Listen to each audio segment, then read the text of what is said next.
Welcome to my YouTube channel JNB Selection Test 2011 for class 6. So আজি second part পাটিগণিতৰ ভগ্নাংশৰ বিষয়ে আলোচনা কৰিম। So ভিডিঅ'টোত মনোযোগ দিব।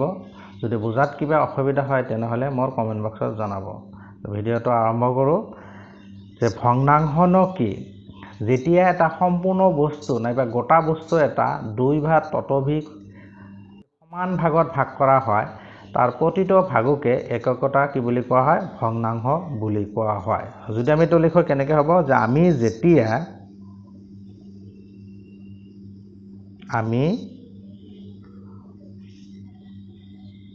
যেতিয়া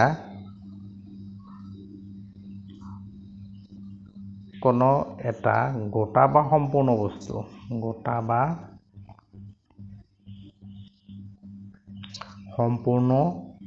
বস্তু দুই বা ততোধিক সমান ভাগত ভাগ কৰোঁ তাৰ প্ৰতিটো ভাগকে এককতা ভগ্নাংশ বোলে। একতা ভগ্নাংশ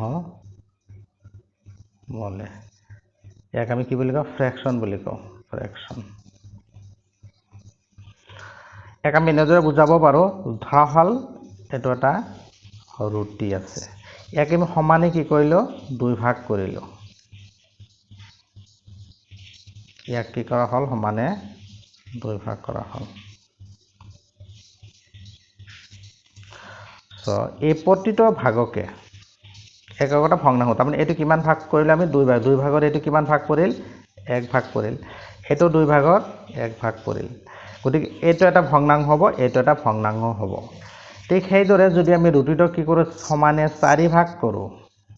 মানে কি কৰো 4 ভাগ কৰো।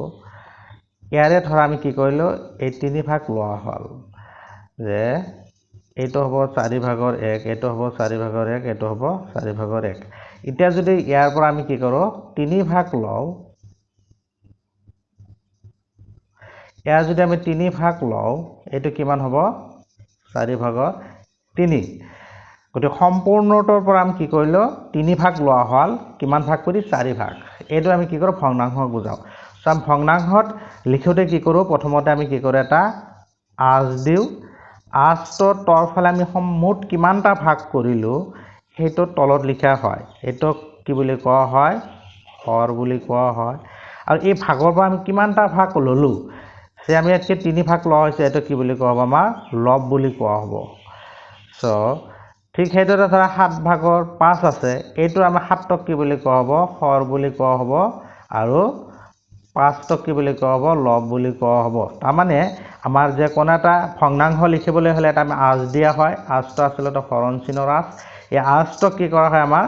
তলফালৰখিনি কি তলৰ আঁচত তলফালৰখিনি কি হৰ বুলি কোৱা হয় আৰু ওপৰতক কি বুলি কোৱা আমাৰ লব বুলি কোৱা। চাগে বুজি পাইছে এই যে আমি কি কৰো ভগ্নাংশক বুজাও। তাৰ পিছত চাওক আমি কি কৰিম ভগ্নাংশক কিছুমান ভাগত ভাগ কৰিব পাৰো। যেনেকুৱা এই ভগ্নাংশবিলাক আমি আলোচনা কৰোতে কি কৰিব পাৰিম যে আমি কেইটামান যদি ভগ্নাংশ লও সে আমি লিখিলো 2 ভাগৰ 1 5 ভাগৰ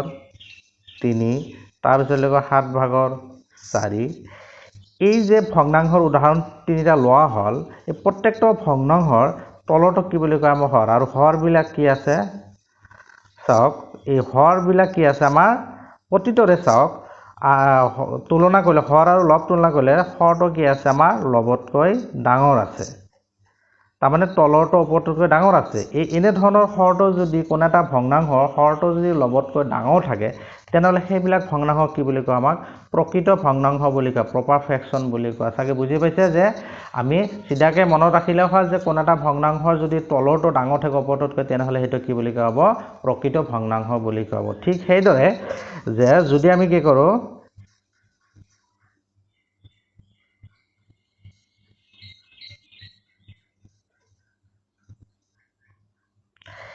এইকেইটা ভগ্নাংশ লোৱা হৈছে চাওক ইয়াৰ আমাৰ কি হৈছে প্ৰত্যেকটোৰে চাওক লব আৰু হৰ যদি আমি তুলনা কৰোঁ প্ৰত্যেকটোৰে চাওক লবটো কি আছে আমাৰ হৰতকৈ ডাঙৰ হৈ আছে গতিকে এই ধৰণৰ ভগ্নাংশবিলাক কি বুলি কোৱা হ'ব অপ্ৰকৃত ভগ্নাংশ বুলি কোৱা হ'ব তাৰমানে যদি আমাৰ ওপৰতো তলতোৱে ডাঙৰ থাকে তেনেহ'লে এটাক অপ্ৰকৃত ইমপ্ৰপাৰ ফ্ৰেকশ্যন বুলি কোৱা হয়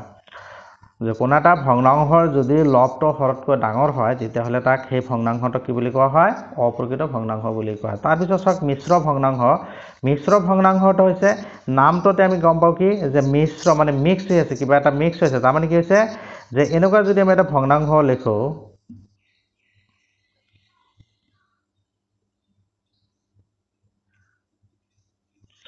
এই ভগ্নাংশ দুটা চোৱা এই ভগ্নাংশবিলাকত কি হৈছে আমাৰ ভগ্নাংশৰ লগতে আৰু এটা কি আছে আমাৰ গোটা অংশ সংলগ্ন হৈ আছে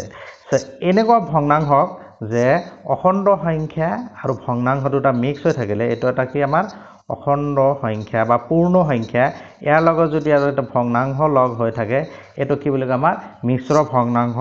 বুলি কোৱা হয় আমি এইটো কেনেদৰে বুজাম চাওক 2/3 এইটো চাওক যদি আমাক কি কৰা হয় যে কোনো এটা বস্তু কি কৰা হল 8টা বস্তু আছে চাওক আমাৰ 8টা বস্তু আছে 1 2 3 4 5 6 7 8 এই 8টা বস্তুক আমি 3 জনক ভগাই দিব লাগে কেইজনক ভগাই দিব লাগে 8টা বস্তু আমি 3 জনক ভগাই দিব লাগে সো আমি কেইটাকে পৰিব যে 1 2 2 তাৰ পিছত চাওক এইটো আমি কি কৰিলো এজনক দিয়া হল তাৰ পিছত চাওক এই দুটা আমি কি কৰিলো আৰু এজনক দিলো এতিয়া চাওক এইটো আৰু এজনক দিয়া হল তেন কেইটাকে পালে দুটাকে পালে 3 জনে তাৰ পিছত কেইটা থাকিল আমাৰ এই দুটা থাকিল এই দুটা কি কৰিব লাগিব আমাৰ এই 3 জনৰ মাজত ভগাই দিব লাগিব সেই কাৰণে হৈছে কি আমাৰ দুইটো গোটা অংশ থাকিল মানে প্ৰত্যেকে দুটাকে পালে তাৰ পিছত ভগ্নাংশ কৰ পৰা পাব এই দুটা যে থাকিব 3 জনৰ মাজত ভগাই দিব লাগিব গতি এই ভগ্নাংশটোক আমি এনেদৰে বুজাব পাৰো তাৰ পিছতো হল কি আমাৰ যে অপ্ৰকৃত ভগ্নাংশৰ পৰা আমি কেনেকৈ কি কৰিব পাৰো মিশ্ৰ ভগ্নাংশলৈ পৰিৱৰ্তন কৰিব পাৰো 3/7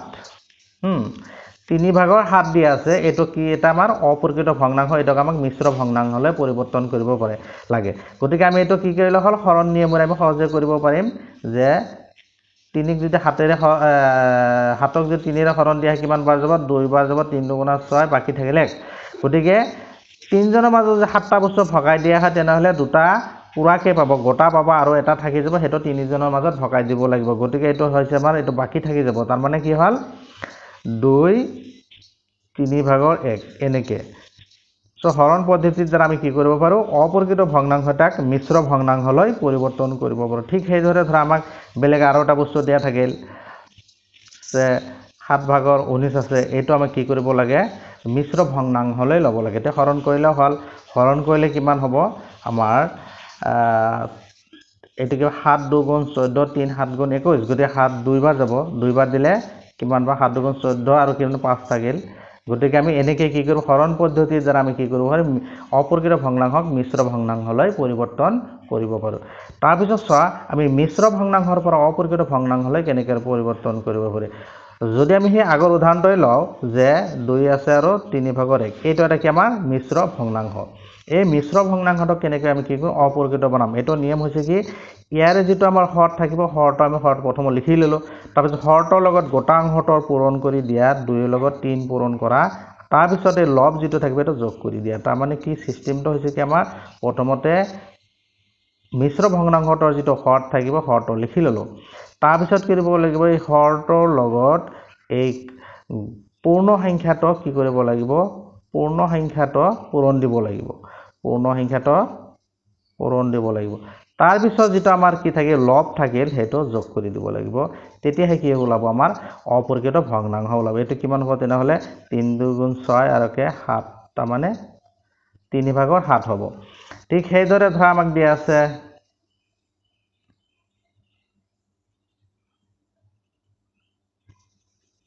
এইটো দিয়া তোমাৰ 3 দিয়া তেনেহলে এটো কি হ'ব হৰটো আমাৰ কিমান 6 লিখা এটোৰ লগত এটো গোটা অংশ পূৰণ কৰি 5 আৰু 6 পূৰণ কৰিলে 5 6 × 30 আৰু 3 যোগ কৰি দিয়া তেনেহলে 33/7 6 চাগে বুজি পালে আমি কেনেকৈ কি কৰিব পাৰোঁ মিশ্ৰ ভগ্নাংশৰ পৰা অপৰকৃত ভগ্নাংশলৈ পৰিৱৰ্তন কৰিব পাৰোঁ তাৰ পিছতত আহিল কি আমাৰ সমতুল্য ভগ্নাংশ ইকুইভ্যালেন্ট ফ্ৰেকশন সমতুল্য ভগ্নাংশটো হৈছে মই এটা ভগ্নাংশ লিখিলো 3/2 এইটো ভগ্নাংশ যেতিয়া আমি সমতুল্য ভগ্নাংশ লৈ যাম যে যিকোনো এটা ভগ্নাংশক যদি একে সংখ্যাৰে হৰণ নাইবা পূৰণ কৰা হয় তাৰ পিছত কি হ'ব হৰণ পূৰণ কৰাৰ পিছত এটা নতুন ভগ্নাংশ পাম তেতিয়া সেই নতুন ভগ্নাংশটো কি কোৱা হ'ব আগৰ ভগ্নাংশটোৰ সমতুল্য বুলি কোৱা হ'ব ধৰক মই এটা উদাহৰণ দি বুজাই দিছো 3/2 ইয়াক যদি আমি কি কৰো 2 এৰে পূৰণ কৰি দিও হৰ আৰু লব 2 কে তেতিয়াহলে কিমান হ'ব 6 হ'ব 4 হ'ব মানে 3/2 আৰু 6/4 কি হ'ব সমতুল্য হ'ব একে হ'ব কেনেকৈ হ'ব মই এটা বুজাই দিছো ইয়াত ধৰা আমি এটা বস্তু লৈছো সমানে 3 ভাগ কৰিছো সমানে কেই ভাগ কৰিছো 3 ভাগ কৰি কিমান ভাগ লোৱা হৈছে আমাৰ 2 ভাগ লৈছে 3 ভাগ কৰি 2 ভাগ লোৱা হৈছে এই বস্তুটোক যদি আমি 6 ভাগ কৰো তেতিয়াহলে কি হ'ব ইয়াত এটা ভাগ দিব লাগিব ইয়াত এটা ভাগ দিব লাগিব ইয়াত হ'ব এটো কিমান হল 6 ভাগ হল এতিয়া চাওক এই 6 ভাগত কি পৰিছে আমাৰ 1 2 3 4 6 ভাগৰ 4 একে বুজাইছে তাৰ মানে এইটো সেইকাৰণে ইয়াক কি বুলি কোৱা সমতুল্য ভগ্নাংশ বুলি কোৱা হয় ঠিক সেইদৰে যদি আৰু এটা উদাহৰণ লও 10/5 ইয়াক যদি আমি কি কৰো 5 এৰে হৰণ কৰি দিও হৰ আৰু লব 2 কে তেতিয়াহলে ইয়াত কিমান হ'ব 5 10ক 5 এৰে হৰণ কৰিলে কিমান ওলাব 2 ওলাব 5 × 10 আৰু 5ক 5 এৰে হৰণ কৰিলে 1 ওলাব তাৰ মানে 10/5 আৰু 2/1 এই দুটা কি বুলি ক'ব সমতুল্য ভগ্নাংশ বুলি কোৱা হ'ব তাৰ মানে সিধাকে মনত ৰাখিলে হ'ল যে সমতুল্য ভগ্নাংশ হৈছে কোন এটা ভগ্নাংশক যদি একে সংখ্যাৰে পূৰণ নাইবা হৰণ কৰা হয় হৰ লব 2 কে যি ভগ্নাংশ পাম হেতু কি বুলি কোৱা সমতুল্য ভগ্নাংশ বুলি কোৱা হ'ব তাৰ পিছত আমি কি সদৃশ আৰু বিসদৃশ ভগ্নাংশ সদৃশ আৰু বিসদৃশ ভগ্নাংশ হৈছে তোমাৰ একে হৰযুক্ত ভগ্নাংশ হলে তোমাক কি বুলি কোৱা হ'ব সদৃশ বুলি কোৱা হ'ব একে হৰযুক্ত হলে হেতু কি বুলি কোৱা হ'ব সদৃশ বুলি কোৱা হ'ব আৰু যদি আমাৰ কি হয় ব্লেক হৰ থাকে ব্লেক হৰ থাকিলে এটো কি বলে বিসদৃশ ভগ্নাংশ বুলি কোৱা হয় একে হৰ মানে ধৰা 7/3 7/2 7/6 7/9 এইবিলাকক কি বুলি কোৱা হ'ব আমাৰ সদৃশ ভগ্নাংশ বুলি কোৱা হ'ব আৰু বিসদৃশ চাওক এটো দিয়া হল আমাৰ 5/3 তাৰ পিছত 2/7 তাৰ পিছত 8/5 এইবিলাকক কি বুলি কোৱা বিসদৃশ মানে ইহতৰ কি নাই হৰবিলাক ব্লেক হৈ আছে সো সদৃশ আৰু বিসদৃশ বুজি পালা তাৰ পিছত আমি কি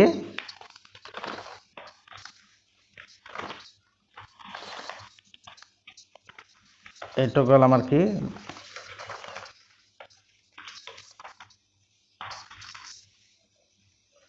ভগ্নাংশৰ যোগ বিয়োগ পূৰণ হৰণ ভগ্নাংশৰ যোগ বিয়োগ পূৰণ হৰণ এতিয়া চাওক ভগ্নাংশৰ যেতিয়া আমাৰ কি হ'ব যোগ বিয়োগ পূৰণ হৰণৰ ক্ষেত্ৰত চাওক ইয়াত যদি আমি এটা ভগ্নাংশ লওঁ সাধাৰণ ভগ্নাংশ হিচাপে তুমি কি লোৱা a/b আৰু এটা লোৱা c/d এই ভগ্নাংশ দুটাক যেতিয়া আমি যোগ বিয়োগ কৰিম a/b যোগ c/d এই দুটা ভগ্নাংশক যেতিয়া আমি যোগ কৰা হ'ব সক কি কৰিব লাগিব এই দুটা লসাগু ল'ব লাগিব যদি সাধাৰণ উৎপাদক নাই সিধা পূৰণ কৰি দিলে হ'ল b * d কৰি দিয়া তাৰ পিছত যদি কি কৰা a ইয়াৰ লগত a লগত d পূৰণ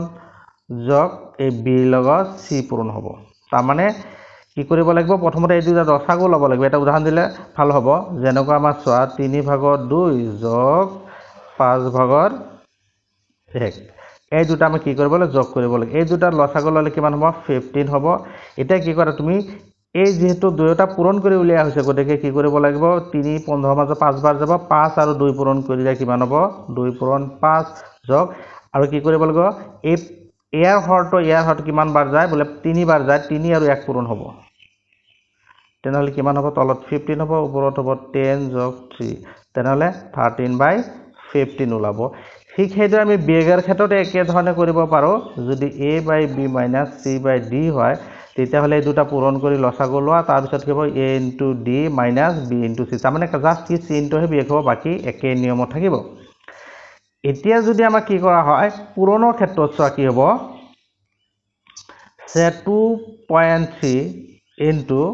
0.1 এই দুটা আমাক পূৰণ কৰিব দিছে এতিয়া আমি কি কৰিম নহয় এটো নহয় যে সে আমি কি কৰো a/b ইনটু c/d এই দুটা পূৰণ কৰিব দিছে তেতিয়া হলে আমি কি কৰিম যে এই b আৰু d টো তলৰ হৰ দুটা কি কৰিম একেলগে পূৰণ কৰিম আৰু ওপৰ লব দুটা একেলগে পূৰণ কৰিম মানে হৰৰ লগত হৰ পূৰণ লবৰ লগত লব পূৰণ হ'ব যেনেকুৱা চাওক 2/3 ইনটু 1/5 এই দুটা পূৰণ কৰিব দিছে তেনেহলে 3 ইনটু 5 2 ইনটু 1 ওপৰত হ'ব 2 তলত হ'ব 15 সো পূৰণৰ ক্ষেত্ৰত হল কি হৰৰ লগত হৰ পূৰণ লবৰ লগত লব পূৰণ কৰি যদি আমি হেটো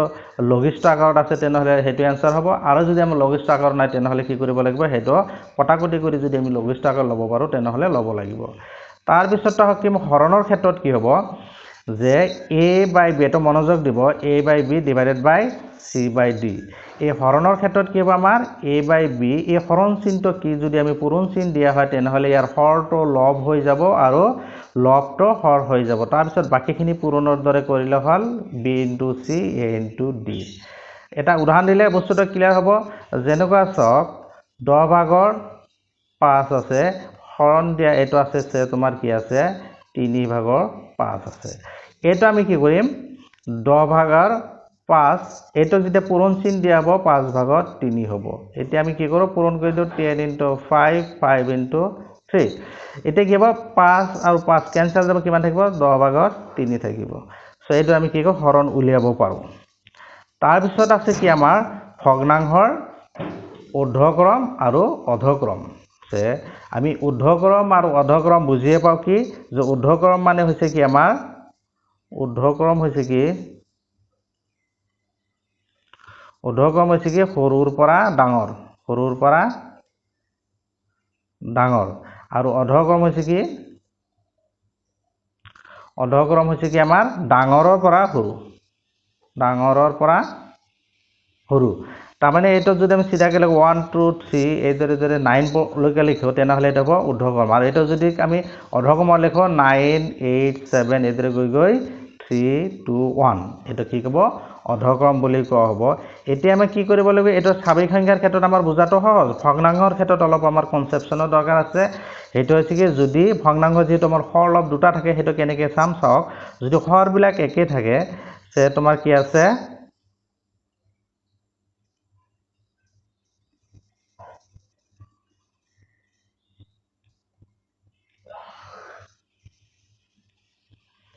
এনেকুৱা এটা আছে এইবিলাক প্ৰত্যেকটোৰে কি আছে হৰ একে আছে এই হৰ যেতি একে থাকিব তেতিয়া আমি কি চাব লাগিব কোনটো সৰু আৰু ডাঙৰ প্ৰথমতে আমি চিনাক্তকৰণ কৰিব লাগিব সৰু কোনটো ডাঙৰ কোনটো তাৰ পিছত আমি ঊৰ্ধ্বক্ৰম অধক্ৰম যাম চাৰিটা বস্তু একেলগে মিক্স কৰিলে আমাৰ কিবা পাজলিং হয় প্ৰথমতে আমি কি কৰিব লাগিব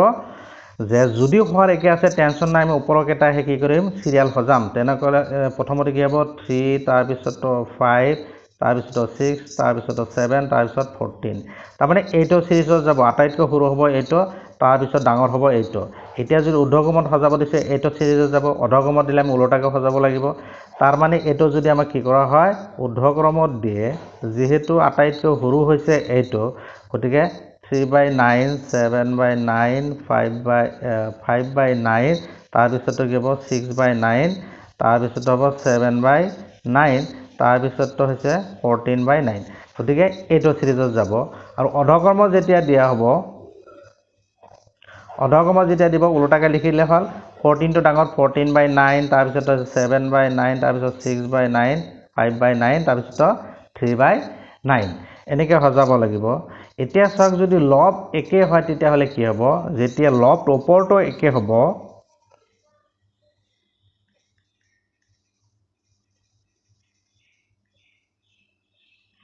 ওপৰটো যেতিয়া একে হ'ব তেতিয়া চাওক এইকেইটা লব কি আছে আমাৰ একে আছে এইটো হলে কি হ'ব আমাৰ অলপ ভাবিব লাগিব কি যে উলটাকে ভাবিব লাগিব মানে এইটো হৈছে আমাৰ কি উলটা হ'ব যেনেকৈ চাওক এইটো আটাইতকৈ ডাঙৰ কোনটো আছে 30 আছে তাৰ পিছতো আছে কিমান আমাৰ 14 তাৰ পিছত 11 তাৰ পিছত কিমান আছে আমাৰ 6 তাৰ পিছত 2 তাৰমানে আটাইতকৈ ডাঙৰটো কি হ'ব সৰু হ'ব মানে একেটা ভাগ যেতিয়া ল'ম যে 6 ভাগ কৰি যেতিয়া 7 ভাগ লোৱা হ'ব আৰু 30 ভাগ কৰিলে 7 ভাগ মানে একেটা বস্তুকে যেতিয়া তুমি কি কৰিবা 6 ভাগ কৰিবা যিমান হ'ব 30 ভাগ কৰাৰ লগে ভাগবিলাক কি হৈ যাব সৰু হৈ যাব কিন্তু আমি লোৱাৰ পৰিমাণটো হৈছে 7 যে সৰু ভাগৰ পৰা 7 ভাগ লোৱা হৈছে আৰু ডাঙৰ ভাগৰ পৰা 7 ভাগ লোৱা হৈছে কোনটো তেনেহ'লে ডাঙৰ হ'ব এই ডাঙৰ ভাগৰ পৰা যেটো 7 লোৱা হৈছে এটা ডাঙৰ হ'ব তাৰ মানে কি হৈছে হৰটো যিমানে ডাঙৰ হ'ব আমাৰ হেতু কি হ'ব ভগ্নাংশটো সিমানে সৰু হ'ব এটা প্ৰথমতে চিনাক্তকৰণ কৰিব লাগিব কোনটো সৰু ডাঙৰ তাৰ পিছতে আমি ঊৰ্ধ্বক্ৰমত দিছে নে অধক্ৰমত দিছে হেতু বিবেচনা কৰিম এতিয়া চাও যেহেতু আমাৰ আটাইতকৈ সৰু হৈছে এইটো গতিকে আমাৰ কি হ'ব ঊৰ্ধ্বক্ৰমত সজাবলৈ হলে এইটো প্ৰথমত লিখিব লাগিব সো ঊৰ্ধ্বক্ৰমত যেতিয়া সজাব দিব তেনেহলে প্ৰথমত লিখিব লাগিব কিমান আমাৰ 7/30 তাৰ পিছত 7/14 তাৰ পিছত 7/11 7/6 তাৰ পিছত 7/2 আৰু অধক্ৰমত যেতিয়া দিব আটাইতকৈ ডাঙৰ কোনটো হৈছে 7/2 তাৰ পিছত হৈছে কি 7/6 7/11 7/14 7/30 গতিকে মনত ৰাখিব যে যেতিয়া লবটো একে থাকিব তেতিয়া হলে আমি চাব আটাইতকৈ ডাঙৰ হৰটো হ'ব তোমাৰ আটাইতকৈ সৰু হ'ব ওলোটা হ'ব তাৰ মানে তাৰ পিছত আহো কি আমাৰ বিসদৃশ ভগ্নাংশ বিলাক আমি কেনেকৈ ঊৰ্ধ্বক্ৰমত সজাব পাৰিম বিসদৃশ ভগ্নাংশ হৈছে মানে কি যিবিলাকৰ হৰটো আমাৰ কি থাকে বেলেগ বেলেগ থাকে ছোৱা যেনেকৈ 3 ভাগৰ 2 আছে 5 ভাগৰ 1 আছে আৰু তাৰ কি আছে আমাৰ 4 ভাগৰ 3 আছে এই তিনিটা ভগ্নাংশ দিয়া আছে আমাক এই তিনিটা ভগ্নাংশৰে আমাৰ কি কৰিব লাগে একে হৰযুক্ত প্ৰথমত কৰিব লাগিব তাৰ পিছতহে আমি কি কৰিব লাগিব একে হৰযুক্ত বনোৱাৰ পিছত আমাৰ 1 নম্বৰ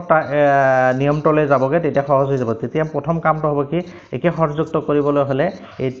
এই হৰকেটাৰ কি কৰিব লাগিব আমাৰ লসাগু ল'ব লাগিব 3 5 আৰু 4 একেটা ললে কিমান হ'ব এটোটো আমাৰ সাধাৰণ উৎপাদক নাই গতিকে তিনিটা পূৰণ কৰিব লাগিব পূৰণ কৰিলে কিমান ওলাব 3 5 গুণ 15 আৰু এটো কিমান হ'ব 4 15 গুণ 60 গতিকে প্ৰত্যেকটোৰে আমাৰ কি কৰিব লাগিব 60 আমাৰ কি কৰিব লাগিব হৰ বনাব লাগিব তেনেহলে সমতুল্য ভগ্নাংশ বনোৱা ইয়াত 15 দি পূৰণ দিয়া ইয়াত 15 দি পূৰণ দিয়া কিমান হ'ব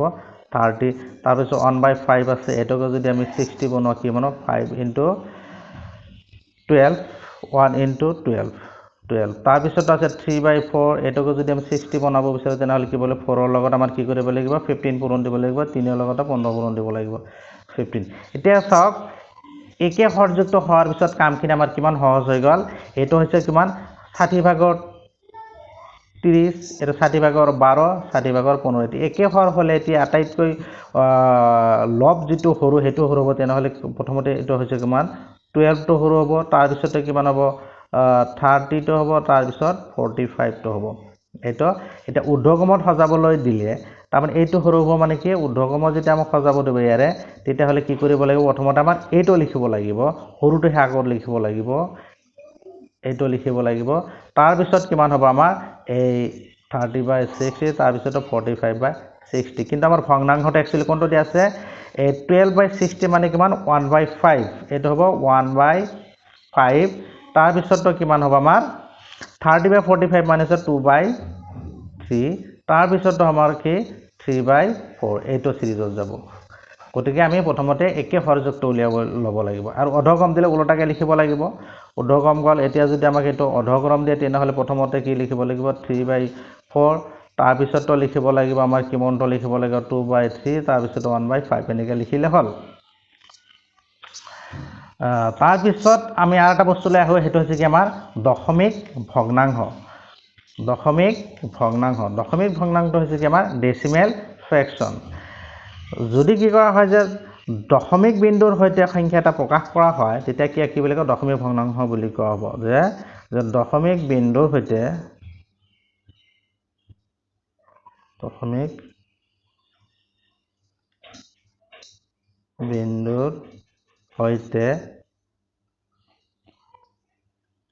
সংখ্যা এটা প্ৰকাশ কৰিলে ইয়াক কি বুলি কোৱা হয় দশমিক ভগ্নাংশ বুলি কোৱা হয় দশমিক ভগ্নাংশ বুলি কোৱা হয় উদাহৰণস্বৰূপে যদি আমি কি কৰোঁ 5.23 এইটো এটা কি লোৱা হ'ল ইয়াত কি আছে আমাৰ এই সংখ্যাটোত দশমিক আছে গতিকে এইটো কিবা দশমিক ভগ্নাংশ বুলি কোৱা হ'ব ইয়াক আমি কেনেকৈ লিখিম ইয়াৰ লগতে এটা কি আছে আমাৰ অখণ্ড সংখ্যা আছে আৰু এইখিনি দশমিক থকা আছে অখণ্ড সংখ্যা নাথাকিলেও হ'ব দশমিক ভগ্নাংশ এইটোক আমি কেনেকৈ লিখিব পাৰিম 5 টো যেতিয়া এককৰ ঘৰত আছে 5 টো এনেকৈ লিখা 0.2 আছে দশমিকৰ পিছত এক ঘৰ যিটো আছে হেতৰ তলত কি হ'ব আমাৰ এক দশমাংশ গতিকে কি কৰিব লাগিব আমাক 2 আছে 2 তলত কি দিব 10 দিব তাৰ পিছত আছে 0.23 দুই ঘৰ আছে গতিকে 3 লিখি পেলাই তলত কি এক শতাংশ মানে এককৰ পিছত ইফালে দশমাংশ শতাংশ হাজাৰাংশ এনেকৈ গৈ থাকে গতিকে আমাৰ এইটো কি কৰিব লাগিব যিমান ঘৰ আগুৱাই যাব ইফালে সন্মুখৰ ফালে ইমানটা তলত এটাকে শূন্য বাঢ়ি যাব তাৰমানে এনেকৈ লিখিব লাগে বস্তুটো এতিয়া চাওক দশমিক ভগ্নাংশ চাগে অলপ আইডিয়া হৈছে এতিয়া চাওক সদৃশ দশমিক ভগ্নাংশ কোনবিলাকক কোৱা হয় সদৃশ দশমিক ভগ্নাংশ যেনেকৈ চাওক 0.23 0.53 0.26 তাৰপিছত ধৰা 4.97 125.23 এইটো চাওক এই প্ৰত্যেকটো দশমিক ভগ্নাংশতে আমাৰ কি হৈ আছে দশমিকৰ পিছত দুই ঘৰ কি আছে এইটোতো দুই ঘৰ আছে এইটোতো দুই ঘৰ এইটোতো দুই ঘৰ এইটোতো দুই ঘৰ দশমিকৰ পিছত যদি একে সংখ্যক কি থাকে দশমিক বিস্তৃতি থাকে হেতু কি বুলি ক'ব সদৃশ দশমিক ভগ্নাংশ বুলি কোৱা হ'ব আৰু ঠিক সেইদৰে বিষম দশমিক ভগ্নাংশ কোনবিলাক ক'ব যদি ইয়াৰ পিছতত 0.156 1.2 তাৰপিছত ধৰক 5.231 তাৰপিছত 125.26 এইবিলাকৰ কি আছে আমাৰ দশমিকৰ পিছত তিনি ঘৰ আছে এটত এক ঘৰ আছে এটত তিনি ঘৰ আছে এটত কিমান আছে দুই ঘৰ আছে এনেকৈ যে বেলেগ বেলেগ দশমিকৰ পিছত এই দশমিক বিস্তৃতিবিলাক থাকে সেইবিলাকক বিষম দশমিক ভগ্নাংশ বুলি কোৱা হয়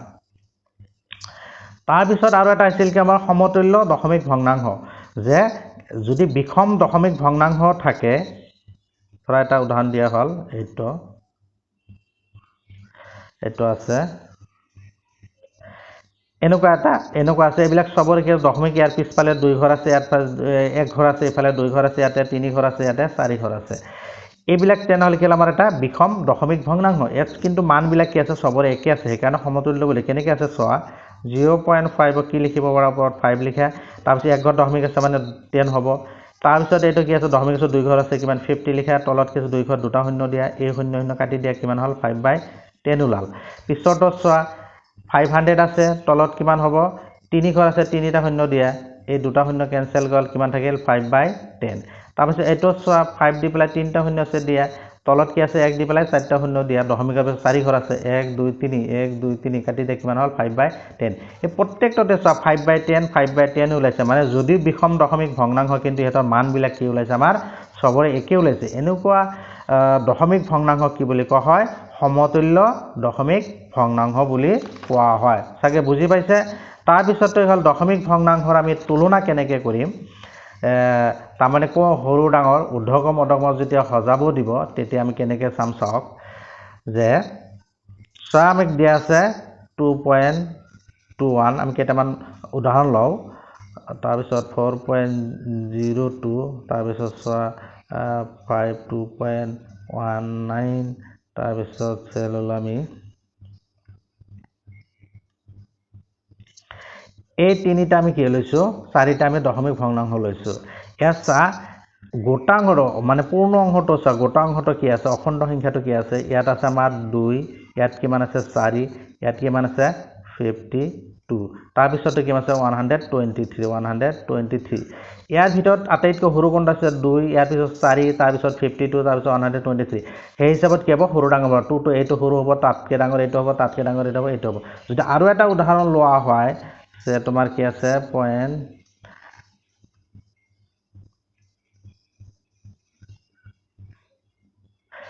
এইটো এটা উদাহৰণ লোৱা হ'ল চোৱা আৰু এটা উদাহৰণ কি লোৱা হ'ল এনেকুৱা আছে চোৱা যে 0.21 0.52 1.26 1.12.6 এইটো চোৱা এইটোত আমাৰ গোটাংশত কি আছে 0 আছে এইটোতো 0 আছে এইটোত 1 আছে এইটোত 12 আছে গতিকে ঊৰ্ধ্বক্ৰম যেতিয়া সজাম এই দুটাৰ মাজত আমি কেনেকৈ তুলনা কৰিম চোৱা এইটো যেতিয়া আমাৰ গোটা অংশটোত বা পূৰ্ণাংশটোত 0 0 আছে পিছত দশমিকৰ পিছত আমাৰ সংখ্যাটো চাম ইয়াত আছে কিমান আমাৰ 2.2 ইয়াত আছে 0.5 এইটো চোৱা 0.2 মানে কি 10/2 আৰু 0.5 মানে কিমান হৈছে আমাৰ 10/5 এই দুটা কি হল একে হৰযুক্ত হল গতিকে এই দুটা মাজত কোনটো হৰব এইটো হৰব তাৰ মানে সিধাকে মনত ৰাখিলে হল দশমিকৰ পিছত যদি ডিজিটটো যেটো হৰু থাকিব হেইটো হৰু হ'ব আৰু যেটো ডাঙৰ হ'ব হেটো ডাঙৰ হ'ব সাকে বুজি পালে দশমিক ভগ্নাংশ বিলাক কোনটো হৰু ডাঙৰ ঊৰ্ধ্বক্ৰম মধ্যক্ৰমত এনেকে সজাব পাৰিব এতিয়া হক কি আমি দশমিক ভগ্নাংশ কেনেকৈ আমি কি কৰো ভগ্নাংশলৈ পৰিৱৰ্তন কৰো দশমিক এটাক আমি কেনেকৈ ভগ্নাংশলৈ পৰিৱৰ্তন কৰিব পাৰি 0.5 ধৰা এইটো এটা আছে প্ৰথমতে আমি কি কৰিম দশমিক নোহোৱাকৈ আমি সংখ্যাটো লিখিম তাৰ পিছত 1 বহাম তাৰ পিছত চাম কি আমাৰ বাওফালে মানে কেই ঘৰলৈ দশমিক আছে তাৰ এতিয়া চোৱা এক ঘৰ বাওফালে দশমিক আছে গতিকে এটা শূন্য দি দিয়া এটো হৈ গল এতিয়া যদি আমি লঘিষ্ঠ আকাৰ বনাব পাৰো বনাই দিলে হল 5 দি কাটিলে 2 বাৰ 5 দি কাটিলে 1 বাৰ তাৰ মানে 2/1 হ'ব আৰু সাত 2.3 লোৱা হল এটোক যদি আমি ভগ্নাংশ বনাব ইচ্ছা তেতিয়াহলে প্ৰথম কামটো হ'ব কি আমাৰ দশমিক নোহাকে ডিজিট দুটা লিখিলে কিমান হ'ব সংখ্যাটো কিমান হ'ব 23 এতিয়া তলত 1 বহাই দিয়া কেই ঘৰ বাওফালে দশমিক আছে এক ঘৰ এৰ মতে 10 বহাই দিয়া এতিয়া চোৱা 0.003 এটো এটা আছে ইয়াত আমাৰ কি হ'ব প্ৰথমতে কি কৰা কিমান আছে 003 মানে হলে প্ৰথমতে আমাৰ 3 লিখা বাওফালে দশমিক নিদিলে বাওফালে শূন্যৰ কোনো ভ্যালু নাই এটা 3 টো বহাই দিয়া তলতকে 1 দিয়া কেই ঘৰ বাওফালে দশমিক আছে 1 2 3 তিনিটা শূন্য দিয়া এইটো হৈ গল সাকে বুজি পাইছে তাৰ পিছত ধৰা আৰু এটা ধৰা এনেকে আছে 1.004 আছে এটোকে আমি কি কৰিম কিন্তু ইফালে যেটো অখণ্ডক এটা আছে গতিকে কি লিখে দশমিক নোহাকে প্ৰথমত লিখি লওয়া কিমান আছে এটো আছে তাৰ পিছত 1 বহাই দিয়া কেই ঘৰ বাওফালে দশমিক আছে 1 2 3 1 2 3 সো এটো হৈ গল আমাৰ কি দশমিকৰ পৰা ভগ্নাংশলৈ পৰিৱৰ্তন তাৰ পিছতটো হৈছে কি আমাৰ যে ভগ্নাংশৰ পৰা আমি কেনেকৈ দশমিকলৈ পৰিৱৰ্তন কৰিব পাৰো এতিয়া ভগ্নাংশ যেনেকুৱা আছে চোৱা 10/4 আছে এই ভগ্নাংশটোক আমি কি দশমিক বনাব লাগে প্ৰথমতে আমি সংখ্যাটো লিখি লও তাৰ পিছত কেইটা শূন্য আছে এটা শূন্য আছে বাওফালে এক ঘৰ পিছতে দশমিক দিলে হল যেনেকুৱা চোৱা 2.3 আছে তলত কি আছে 100 আছে এটোত প্ৰথমতে কি কৰিম আমি সংখ্যাটো লিখি লম 23 তাৰ পিছত চক আমাৰ দশমিক শূন্য কেইটা আছে দুটা আছে দশমিকটো দুই ঘৰ বাওফালে লৈ গল হল গতিকে ইয়াতে দশমিক আছিল গতিকে এক ঘৰ দুই ঘৰ মানে ইয়াতে দশমিক হ'ব গতিকে আমাৰ কি হল যদি শূন্য তলত থাকে হৰ যদি কি থাকে শূন্য থাকা থাকে তেনেহলে একেবাৰে সহজ আমি কি কৰিব পাৰিম জাস্ট শূন্য যিমানটা আছে দশমিকটো হিমান ঘৰ বাওফালে পিছুৱাই লৈ গলে হল এতিয়া হল কি যদি আমাৰ কি নাথাকে শূন্য নাথাকে তেনেহলে প্ৰথম কামটো হ'ব কি আমাৰ যেনেকুৱা ধৰা 5/3 আছে প্ৰথম কামটো হ'ব কি আমাৰ এইটোক আমি সমতুল্য ভগ্নাংশলৈ পৰিৱৰ্তন কৰিব লাগিব যেনেকুৱা 5/3 আছে এইটোক আমি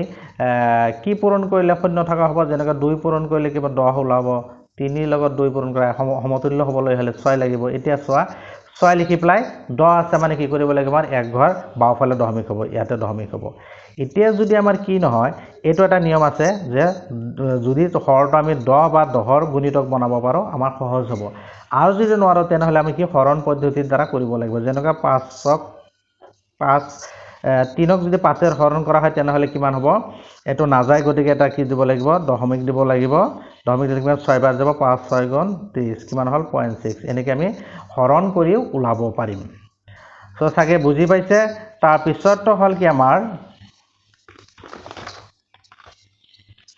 দশমিকৰ ক্ষেত্ৰত আমাৰ যোগ বিয়োগ পূৰণ হৰণ কি হয় সেই বিষয়ে অলপ আলোচনা কৰিম এতিয়া সব দশমিকৰ যোগটো কেনেকৈ কৰে যদি আমি এটা উদাহৰণ লও 2.23 তাৰ পিছত লোৱা 0.25 125.02 27.3 এইকেইটা আমি কি কৰিলো উদাহৰণ ললো এইকেইটাক যদি আমি যোগ কৰো তেতিয়াহলে কি হ'ব চোৱা যোগৰ ক্ষেত্ৰত এটা মন কৰিব লাগিব আমি দশমিক কেইটা তলে তলে বহাব লাগিব যেনেকুৱা 2.23 আছে তাৰপৰা 0.25 পইণ্ট দি প্লাই 25 ইফালে 0 তাৰ পিছত আছে 125.02 ইফালে 125 তাৰ পিছত আছে 27.3 পইণ্টৰ পিছত কি আছে 3 আছে তাৰ পিছত ইফালে আছে 27 এইকেইটা আমি যোগ কৰিব লাগে গতিকে চাওক আমি এইকেইটা কি কৰিব লাগিব এই দুই ঘৰলৈকে আছে গতিকে আমি কি কৰিম ইয়াৰ তলত এটা সমতুল্য হলে ইয়াত এটা শূন্য বহাই দিলে হ'ল এতিয়া আমি যোগ কৰিলে হ'ল 5 আৰু 3 8 10 1 থাকিল 5 3 8 তাৰ পিছত এটা 7 আৰু 7 14 অন থাকিল 5 1 গতিকে আমি কি কৰিব লাগিব যোগৰ ক্ষেত্ৰত এই দশমিক বিলাক তলে তলে বহাব লাগিব ঠিক সেইদৰে বিয়োগৰ ক্ষেত্ৰতে চোৱা বিয়োগৰ ক্ষেত্ৰত যদি আমাক এনেকুৱা এটা বিয়োগ দিছে যে এইটো এটা বিয়োগ কৰিব দিছে তেতিয়া বিয়োগৰ ক্ষেত্ৰত কি হ'ব আমাৰ দশমিক বিলাক তলে তলে বহাব লাগিব তাৰ পিছত বিয়োগ কৰিবলৈ হলে চোৱা ইয়াত আমি সমতুল্য দশমিক ভগ্নাংশলৈ পৰিৱৰ্তন কৰিব লাগিব কেনেকৈ কৰিম এইটো 3 ঘৰলৈকে আছে এটা আমি দুটা শূন্য বহাই দিলে 3 ঘৰ হৈ গ'লে এটা বিয়োগ কৰা এইটো নাযায় ইয়াৰ পৰা ললে কিমান হ'ব 10 10 ৰ পৰা কিমান হ'ব এক গ'লে 9 ইয়াত থাকিল 9 7 ইয়াত থাকিল 1 তাৰ পিছত বিয়োগ কৰা 6 তাৰ পিছত 6 1 তাৰ মানে কি হ'ল দশমিকটো তলে তলে বহাই সিধাকে আমি কি কৰিলে হ'ল বিয়োগ কৰিলে হ'ল এবাৰ চাওক আমাৰ কি যে পূৰণটো কি হ'ব পূৰণ যদি আমি চোৱা যাওক যে দশমিকৰ ক্ষেত্ৰত পূৰণ কেনেকুৱা হয় সে আমাৰ 2.3 ইয়াৰ লগত 0.1 এটো পূৰণ কৰিব দিছে সো আমি চাম কি দশমিক নোহোৱাকৈ প্ৰথমতে আমি পূৰণ কৰি চাম 23 লগত অন পূৰণ কৰা কিমান ওলাব 23 এতিয়া আমি দশমিকটো কাউন্ট কৰিলে হ'ল 1 2 দুই ঘৰ আছে গতিকে ইয়াতে দশমিক হ'ব ঠিক সেইদৰে আমি এটো যদি 2.3 আছে ইয়াৰ লগত 0.001 এটোক পূৰণ কৰিব দিছে একে সিস্টেম 23 লগত আমি কি কৰিম এক পূৰণ কৰিম কিমান হ'ব 23 হ'ব তাৰ পিছত দশমিক কাউন্ট কৰা 1 2 3 4 চাৰি ঘৰ যাব 1 2 3 4 তাৰ মানে এনেকৈ আহিব আমি প্ৰথমতে দশমিক নোহোৱাকৈ কি কৰিব লাগে পূৰণ কৰিব লাগিব তাৰ পিছত আমি কেই ঘৰ দশমিক আছে এটো গুণি পেলাই সেই কেই ঘৰ বাওফালে দশমিকটো দিলে হ'ল যদি আৰু এটা উদাহৰণ লোৱা যাওক 1.2 আছে ইয়াৰ লগত আমাক দিছে আমাৰ 10 পূৰণ কৰিব দিছে এটো চাওক এটোত আমি কি কৰিম 12 ৰ লগত 10 পূৰণ কৰা এটোটো সহজ আমাৰ 120 হ'ব এতিয়া কেই ঘৰ দশমিক আছে বলে এক ঘৰ আছে ইয়াত দশমিক দিয়া 12.0 এটোক আমি কি লিখো 12 বুলি লিখিব পাৰো সেইদৰে আমি যিকোনো সংখ্যাক যেতিয়া পূৰণ কৰিব দিব প্ৰথম কামটো হ'ব কি আমাৰ দশমিক নোহোৱাকৈ আমি সাধাৰণতে পূৰ্ণ সংখ্যা বা অখণ্ড সংখ্যাৰ ক্ষেত্ৰত যেনেকৈ পূৰণ কৰো হেনেকৈ পূৰণ কৰাৰ পিছত কেই ঘৰ দশমিক আছে দুয়োটা পূৰণ কৰিব লগা সংখ্যা হে দুটা আমি কাউন্ট কৰি দশমিক বহাই দিলে হ'ল তাৰ পিছত হৰণৰ ক্ষেত্ৰত চোৱা হৰণটো কি হৈছে আমাৰ এটো 23 divided by 0.1 এটো আছে এটো ক্ষেত্ৰত 2.3 এটো আছে এটো কি কৰিব লাগে আমাৰ তেনেহলে চাওক যে এটা আমি দুই ধৰণে কৰিব আছে এনেকুৱা 2.3 divided by 0.1 আছে এটোক আমি কি আছে এক ঘৰ দশমিক আছে এটো এক ঘৰ আছে তুমি যদি ইয়াৰ লগত কি কৰো দুই তলে উপৰে হৰ লব দুইকে যদি আমি দহৰে পূৰণ কৰি দে কিমান ওলাব ওপৰটো 23.0 এটো ওলাব কিমান 10 এটো ওলাব তাৰ পিছত কিমান হ'ব 23/1 তাৰ মানে 23 আৰু এটা নিয়ম হৈছে কি আমাৰ 22.3 divided by 0.1 23 এটো দশমিক এক ঘৰ থাকাৰ কাৰণে তলত 10 বহিব হৰণ দিয়া ইয়াত 1 দি প্লাই দশমিক এক ঘৰ থাকাৰ কাৰণে 10 বহিব বহালা তাৰ পিছত কি কৰা 23/10 এটো পূৰণ দি লিখিব উলটি যাব তলত নাহিল এই শূন্য কাটি দিয়া কিমান থাকিল 23 তলত তাৰ মানে কিমান ওলাল 23 মানে এনেকে আমি হৰণ কৰি কৰিব পাৰো নহলে তোমাক এনেকে আমি দশমিকটো কিমান ঘৰলৈকে আছে হেটো উঠাই দিও কৰিব পাৰো যিকোনো ধৰণে কৰিব পাৰো সাগে তোমালোকে বুজি পালা তাৰ পিছত হৈছে কি আমাৰ যে এটা বস্তু হৈছে কি আমাৰ হৰণ যে কৰো আমি হৰণৰ কি আছে এটা নিয়ম আছে বা সূত্ৰ আছে হেটো কেনেকুৱা চাওক এই ধৰা আমি কি কৰিলো 87ক আমি কি কৰিম 6 ৰে হৰণ দিম কিমান ৰে হৰণ দিম 6 ৰে হৰণ দিম এটো চাওক এটো কত কি বহাম আমি তেনেহলে 87 টো মাজত বহাম আৰু 76 টো বাওফালে বহাম এই 87 টো কি বুলি কোৱা আমাৰ ভাজ্য বুলি কোৱা হয় আৰু এই 6 টো কি কোৱা হ'ব আমাৰ ভাজক কিমান বাৰ দিব যে হৰণ কৰি চোৱা 6 8 ৰ মাজত কিমান বাৰ একবাৰ যাব 6 দিলে তাৰ পিছত বিয়োগ কৰা কিমান হ'ব 2 আৰু ইফালে 7 27 তেনেহলে ইয়াৰ মাজত কিমান যাব 4 6 গুণ 24 বিয়োগ কৰিলে 3 ওলাল এই ওপৰ যেটো হল এটো কি বুলি কয় আমাৰ ভাগ ফল আৰু তলত যেটো থাকিল এটো হ'ব বাকি বা ভাগশেষ এটো কি বুলি কোৱা হ'ব বাকি বা ভাগশেষ বুলি কোৱা হ'ব সো এটা আমি কেনেকৈ লিখিব পাৰোঁ যে ভাজ্য সমান সমান ভাজক পূৰণ ভাগফল যোগ বাকি বা ভাগশেষ যে ভাজ্য সমান সমান ভাজক পূৰণ ভাগফল যোগ বাকি বা ভাগশেষ এতিয়া যদি আমি এটা উদাহৰণ লওঁ যে ভাজক দি আছে আমাৰ ভাজক দি আছে সে আমাৰ 6 দি আছে ভাগফল দি আছে আমাৰ 9 দি আছে তাৰপিছত ভাগশেষ কিমান দি আছে 3 দি আছে তেনেহ'লে ভাজ্য কিমান হ'ব ভাজ্য কিমান হ'ব এতিয়া আমি যদি কি কৰোঁ ভাজ্য সমান সমান কি আছে আমাৰ ভাজক পূৰণ ভাগফল যোগ ভাগশেষ এটা পূৰণ কৰি দিয়া কিমান ওলাব 6 9 গুণ 54 যোগ 3 কিমান হ'ল 57 57 হ'ল তাৰমানে ইয়াৰ ভাজক কিমান হ'ল 57 আৰু এইটোক আমি কেনেদৰে বুজাব চাওক এটা আমি কেনেকৈ ওলাব পাৰোঁ যে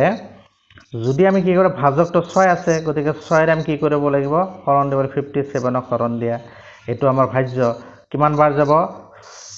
6 9 54 এবাৰ বিয়োগ কৰে কিমান 3 ওলাল গতিকে ইয়াত চোৱা আমাৰ ভাজকটো 6 ইয়াতে ভাগফলটো আমাৰ 9 আৰু কিমান ভাজ্যটো যিটো আমাৰ ওলাল 57 আৰু ভাগশেষ ওলাইছে কিমান আমাৰ 3 গতিকে কি সমান হ'ল গতিকে ইয়াৰ যদি আমাৰ যিকোনো এটা দিয়া নাথাকে সয় আমাক ভাজকটো দিয়া নাই তেনেহ'লে আমি কি কৰিব লাগিব বাকীকেইটা দি আছে ইয়াৰ পৰা আমি ওলাই ল'ব পাৰিম নাইবা তোমাৰ বাকী এইকেইটা সব দি আছে ভাজ্যটো দিয়া নাই তেনেহ'লে আমি কি কৰি এইটো ফৰ্মুলা ব্যৱহাৰ কৰি আমি এইটো ওলাব পাৰিম গতিকে ফৰ্মুলাটো মনত ৰাখিব যিটো আমাৰ কি হয় ইয়াত সময় কম থাকে যে আমি জাষ্ট অলপ সময় দিয়া থাকে সেইখিনি মাজত কি কোৱেশ্চন এটা সিলেকশন কৰি অংকটো কৰিব নালাগে জাষ্ট আমাৰ কি উত্তৰ শুদ্ধ উত্তৰটো কি কৰিব লাগে ঘঁহি দিব লাগে এনসাৰ শিটত গতিকে আমি যিমান শৰ্ট ট্ৰিকত অংকবিলাক কৰিব পাৰো সিমান সময় আমাৰ কি হ'ব সেভ হ'ব তাৰ পিছতটো আহিল আমাৰ কি থাকে যে সৰল কৰা যাক আমি কি বুলি কওঁ সিম্পলিফিকেশন বুলি কোৱা হয় এই জিএনবি সিলেকশন টেষ্টত কি থাকে কেইবাটাও সৰল অংক দিয়া থাকে গতিকে আমি সৰল অংকবিলাক কৰাৰ এটা কি আছে আমাৰ নিয়ম আছে সেই নিয়মটোৰ নাম হৈছে কি বদমাছ ৰুল বুলি কোৱা হয় এই বদমাছ ৰুল মতে কি হৈছে প্ৰত্যেকটোৰে মিনিং আছে প্ৰথমতে বি আখৰৰ দ্বাৰা বুজা হৈছে কি আমাৰ ব্ৰেকেট বুজোৱা হয় ব্ৰেকেট মানে হৈছে কিমান বন্ধনী বন্ধনী কি হ'ব প্ৰথমতে ৰেখা বন্ধনী এটো কি বুলি কোৱা হয় ৰেখা বন্ধনী তাৰ পিছত হৈছে প্ৰথম বন্ধনী তাৰ পিছত কোৱা হয় আমাৰ কি দ্বিতীয় বন্ধনী তাৰ পিছত হৈছে কি আমাৰ তৃতীয় বন্ধনী গতিকে তাৰ পিছত ও মানে হৈছে কি আমাৰ অফ মানে ৰ তাৰ পিছত হৈছে কি আমাৰ ডি মানে হৈছে তোমাৰ ডিভিশন মানে হৈছে কি আমাৰ হৰণ তাৰ এম মানে হৈছে কি আমাৰ মাল্টিপ্লিকেশন